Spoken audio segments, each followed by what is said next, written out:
here. But luckily, he was able to clean that up well before that started to become too much of a problem. You know what I'm saying?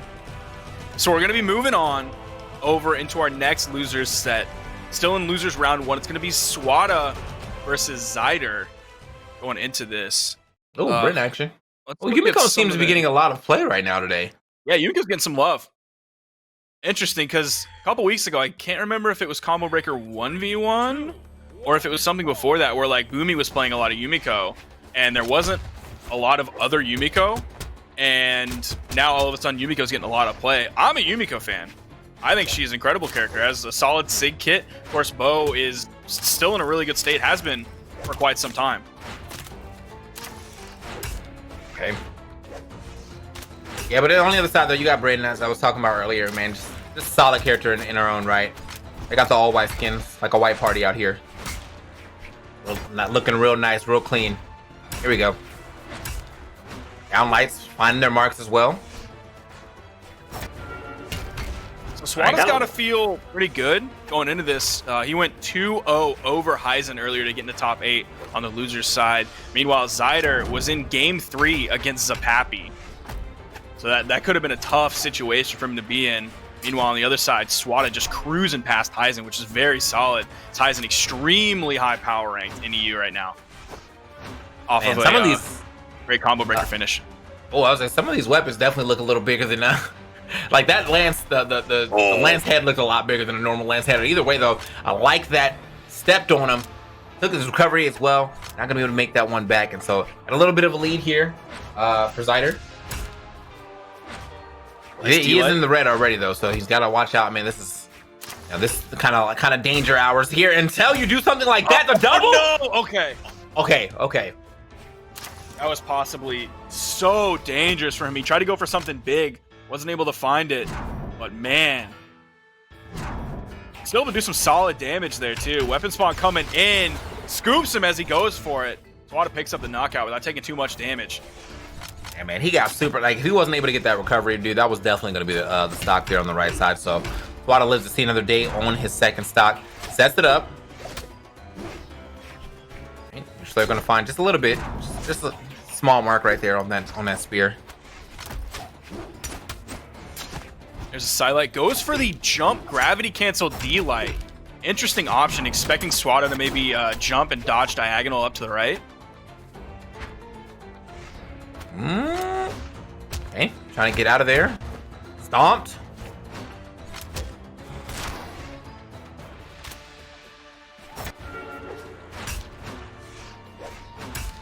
Okay, yeah, he's gonna find that side here.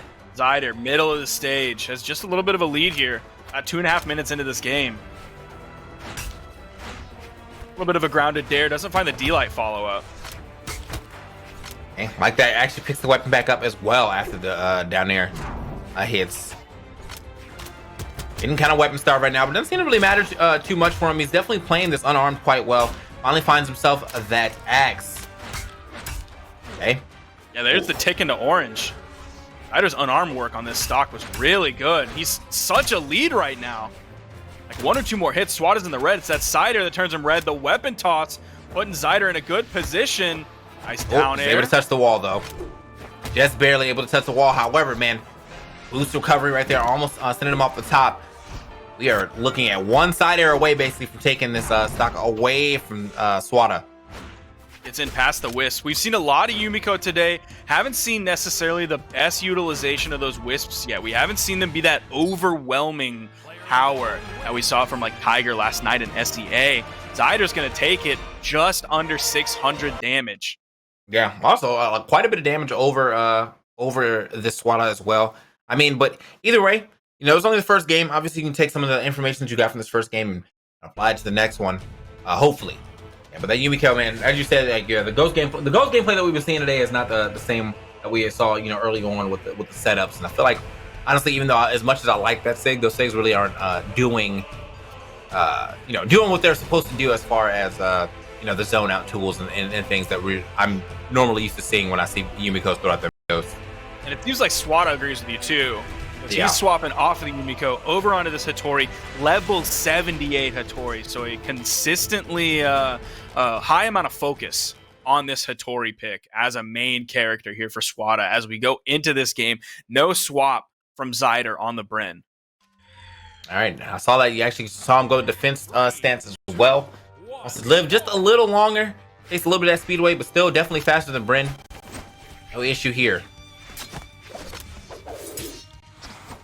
Now we aren't seeing Swata on a Bodvar. Did we see Swata play Bodvar earlier today? Okay, he wasn't really reporting his characters earlier today. I thought I saw a Bodvar head over earlier on his bracket. Weapon toss coming out. It's going to be Spear v Spear. Ooh. The D-Sig from Zyder going to pick up. Wants to follow up with that side signature to confirm that. Get that nice early orange knockout.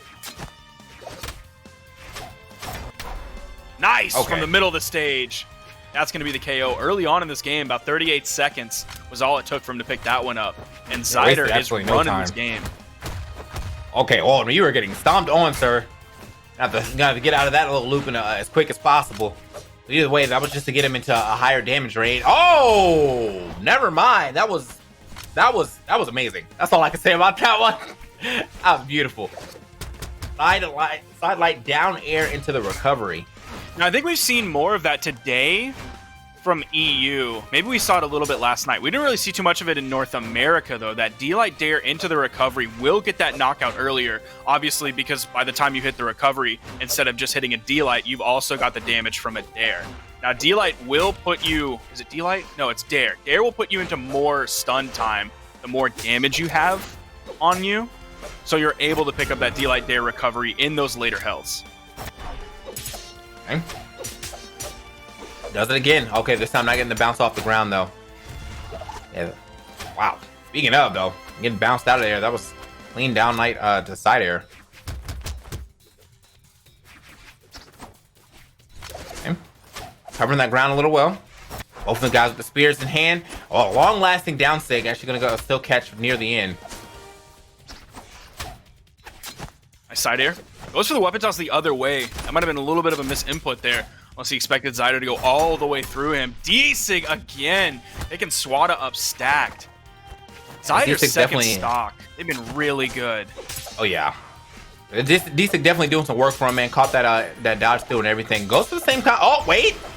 Okay, mixes it up. Well, he didn't even really mix it up. Picks it back up. He went for the same combo earlier on with the down air recovery. Recovery gets juked, but somehow he finds his way to get into a different combination up at the top after that missed recovery attempt from Bryn.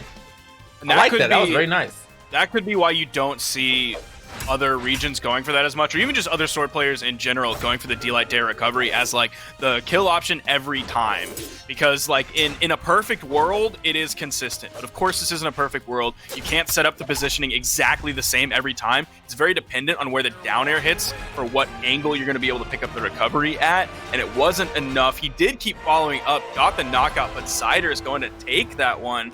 Now up 2-0 in this set. Swata dangerously close to being knocked out of the tournament. It seemed like a little bit of a mix-up this time around, too. Instead of going for the double down light, he just went straight for the recovery right after the first down light. Yeah, well, straight up worked out in his favor. Oh. Ooh, another character swap.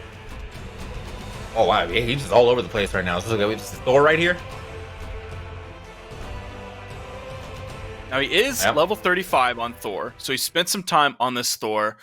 Usually, when you see like this many character swaps, one right after the other, right after the other, it's usually not the best sign.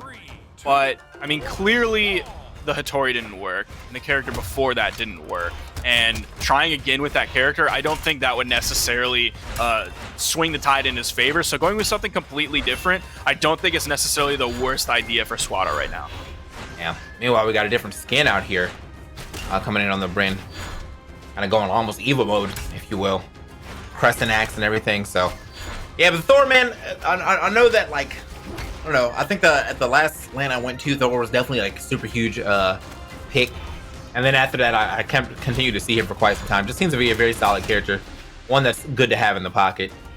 Yeah, Taza mentioned that earlier today, that Thor still is definitely a really good character, but you saw kind of people stray away from picking the Thor after you saw the used to be able to just throw out ground pounds on orb. Oh man, to get that knockout off the top, but they would throw ground pounds out on Thor to just kind of stall in the air until the in-air dodge was off of cooldown, and then you would gravity cancel the neutral signature because it sent you so far and had good priority. They've since changed that. Obviously, you could do the ground pound stalling on other characters, but Thor had the neutral signature that once the dodge came up, you were able to gravity cancel that neutral signature. Just deleted the rest of that stock from Zyder coming out. But that's possibly why we saw an exodus away from the Thor.